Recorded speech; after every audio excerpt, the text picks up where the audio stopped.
Familiar from Math 1. We have our line. Linear means line. You can see the word line in it right here. Okay, you have your quadratic. That was from the beginning of this year. That was the whole first semester, was being able to understand x squared and things like that. Well, you guys already have this in front of you. Absolute value. What's special about an absolute value? It's a V. It's a V. That's right. It could be upside down or it could be right side up. And then you have your exponential ones. Exponential means that it grows really high, really fast. So for this one, underneath it, let's just write some basic words that we can talk about. This shape of this linear graph is just basically a straight line. No curves, no turns, no gaps. Just goes straight on and on forever and ever and ever. Now let's look at things we notice. Look across the top row there. Look at that equation right here. Now you're used to seeing y equals mx plus b. That's another way to say it. It all kind of fits the same criteria. Hold on to that, and when we're done looking at this, I'm going to want you to tell me the differences. For the shape of a quadratic, it's going to be a U. It can be an upside down U or a right side up U, but when you see quadratic, you're going to want to think about making a U. It's either upside down or it's right side up. The absolute value are ones that make a V. It could be right side up or it could be upside down, but it's the shape of a V, the shape of a U for quadratic and the shape of a V for the absolute value. And then the exponential one, how would you describe that shape? A J, kind of a J? A slide? Or a ramp, something like that. I kind of like the idea of J because everything else was letters. So you could think of it as a J, or you could think of it as a ramp. I'll probably be using the word ramp because you could and jump off and do your fancy stuff and then come back down.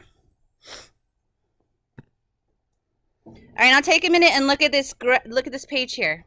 Look at the equations. What is different between the four? What makes them what they are? Just take a second and look through them before we say them out loud. Look at this equations column right here and try to think about what's different. There's a whole lot that's the same, but what's different? What makes linear a line? What makes quadratic into a U? And tell me where you think the change is. What do you think?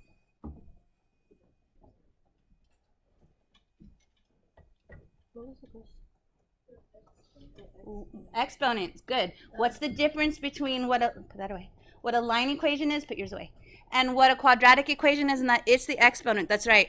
A quadratic equation has an exponent of 2. It will always have an exponent of 2. When you have an exponent of 2, you get a U. If you get an exponent of 3, it's a totally different shape, and that's for next year. What's the exponent when there's a line? A 1. That's right. No exponent really means there's a 1 there. So if it's only a plain old x, it's straight. If it's x squared, it curves like a U. All right, now this one has an exponent of 1, but it still has something special. What does it have? The absolute value bars, right? That one's your easiest one, because if it has absolute value bars, then it's an absolute value equation. And the last one, though, look at that exponent. What's in the exponent there? There's 2 variables, yep. And the main one being the x. We'll talk about the h and the k in a later lesson. But for exponential, the variable is the exponent. For a straight line, the exponent is 1. For a quadratic curve, the exponent is 2.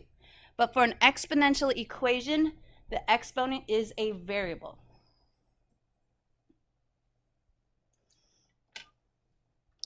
All right, and then lastly, let's talk about the last column. Sometimes you don't have a graph to look at. Sometimes you're going to have a table to look at. And some of you are going to recognize these words from Math 1. And some of you maybe never went through Math 1. You went through just Algebra 1, and it could be slightly different. Okay, so the description. For a linear equation, you have a common difference in the y values. Common means it's the same. Difference means you're subtracting. Okay, so let's look at the table example I gave you here. What's the difference when you go from this y value to this y value?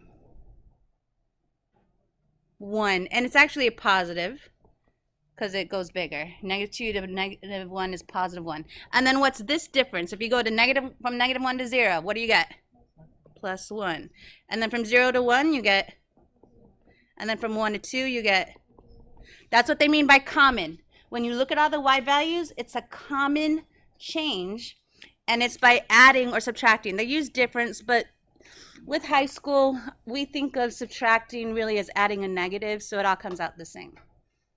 Okay, so in this case, the common difference is 1. You could say +1, but the common difference is 1. If you ever find that in a graph or in a chart, you've got a line. All right, let's try messing with this one now. What's the difference from 0 to 1? 1. Good. What's the difference from 1 to 4? 3. Good. So it's not the same this time. What about this one? 5. And this one? 7. Good. So that's not a line because it's not the same. But if you look in the right-hand column of your paper, it says in bold there, it's a common second difference. So you have to go one more time and make a second column here. And if those all match, then you have quadratic. So we're going to see the difference from 1 to 3. What's that? +2. And then this one? And then this one? And that's where the common difference is now. If it takes the second time, if it takes 2 times to find a common difference, then it's a quadratic function, not a linear function. Okay, so over here, let's say the common second difference, in this case, was what? 2. Yep. So if it doesn't work the first time, try second row, see if it's quadratic instead of linear.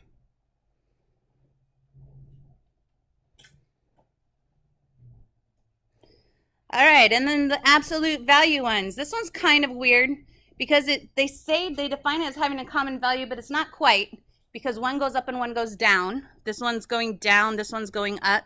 So let's look at the difference here. This time, going from 2 to 1, you go down 1. You do 2 minus 1, you get 1. To go from 1 to 0, what do you do? Down 1. But to go from 0 to 1, it's what? +1. And from 1 to 2? +1. When you get something like that, that's absolute value. It's the same number, but one side is positive, the other side is negative. Also, you'll notice that values repeat. That's because you can't have any negatives in an absolute value result. So over here, I write the common difference like this. Sorry, Mike, there it is. So the common difference is both positive and -1. If you have some that are positive and some that are negative, but the number is the same, that means it's absolute value. It's going to go down, and then it's going to go back up. Bless you.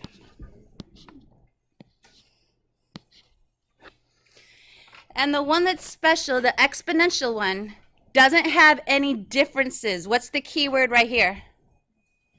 Multiplier. That means we're not going to be looking for adding and subtracting. We're going to be looking for numbers that multiply to make the next number.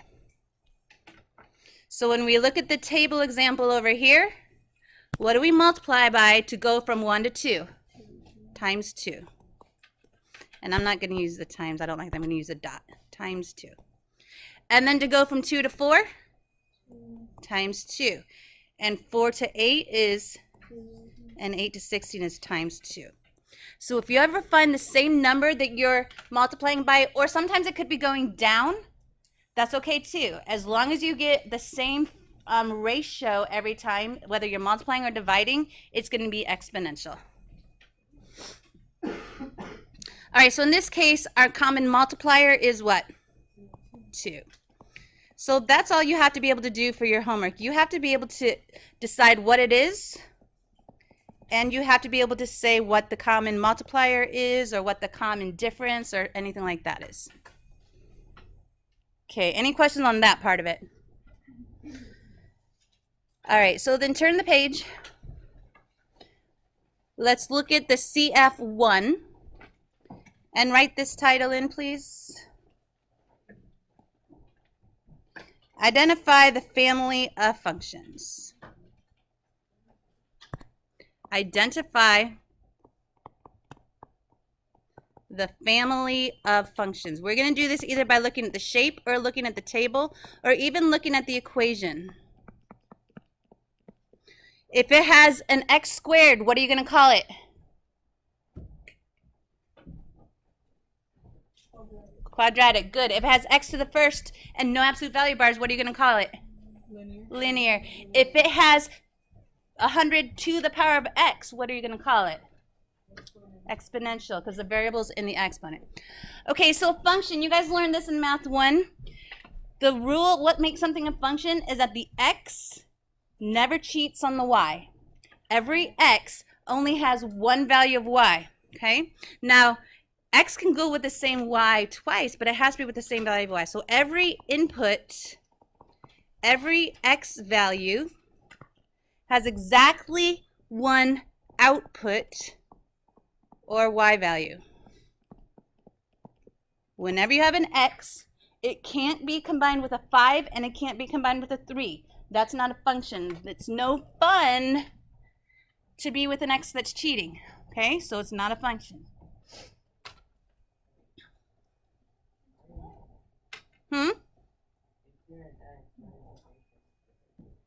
If you're an x, what?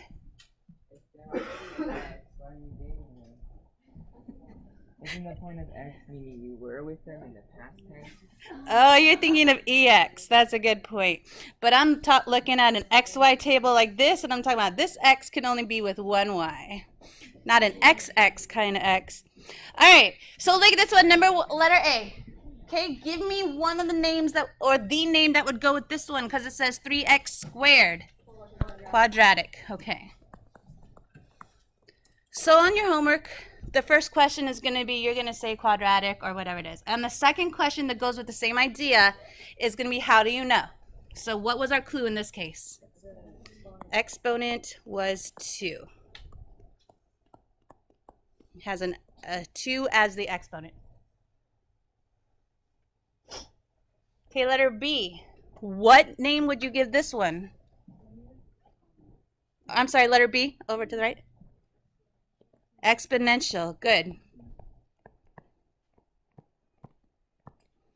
How do you know? What's your clue? Exponent is a variable. Exponent is x, or exponent is a variable. Go ahead, do letter C and D. Give it a name, and then give a short statement as to why. Okay, what do you get for letter C? Linear. Good. Why? Exponent is 1. Good. And letter D? And that one doesn't really have to do with the exponent. It's just because it has absolute value bars in it. Questions on that? Okay, for me, the shape one is even easier. So if you flip back to the front page, you can be looking at the shape of it. Let's just do this one together here. Which shape do you think is linear? D, the first one. Good. Linear. Now we're not looking at exponents. Now we know it's a line because the shape of the graph is straight.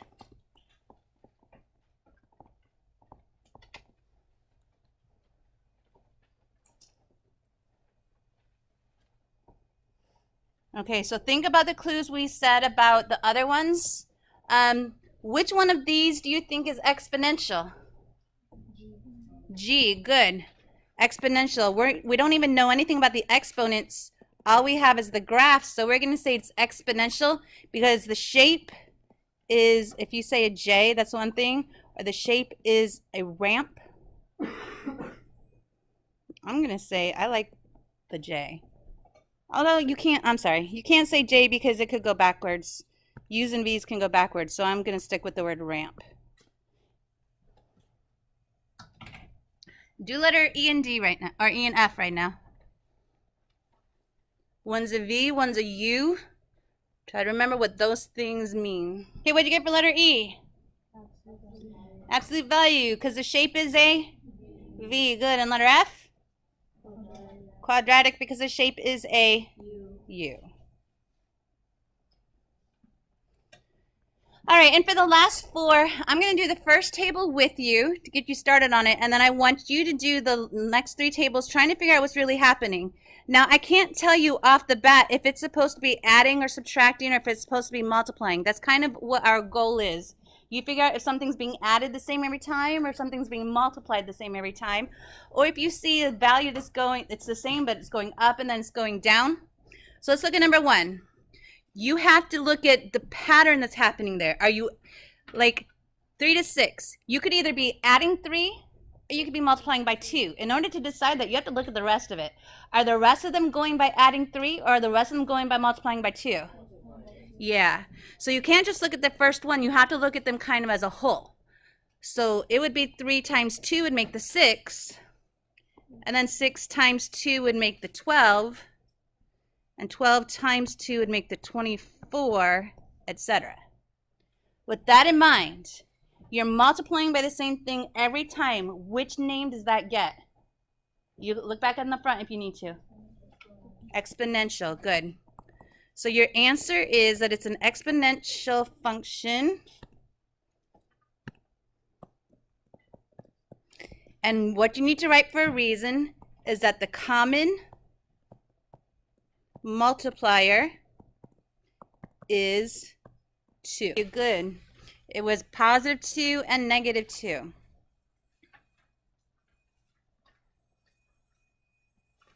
Sorry, it's not moving. Down 2, but then up 2, up 2. That makes it absolute value. What happened with letter C? Good. Because you didn't see a pattern the first time, right? But when you kept going, then you saw a pattern. Common difference of 2. You can put the positive, you don't have to. Common second difference. And then letter D. What happened there? Linear, what was the common difference? Up 4 every time. All right, now just to quiz you really fast, what kind of a shape would you draw for letter A if it's exponential? A ramp. So it would look something like this. What kind of shape would you draw for letter B? A V. Good. It would look something like that. What kind of a shape for letter C? I'm sorry, letter D?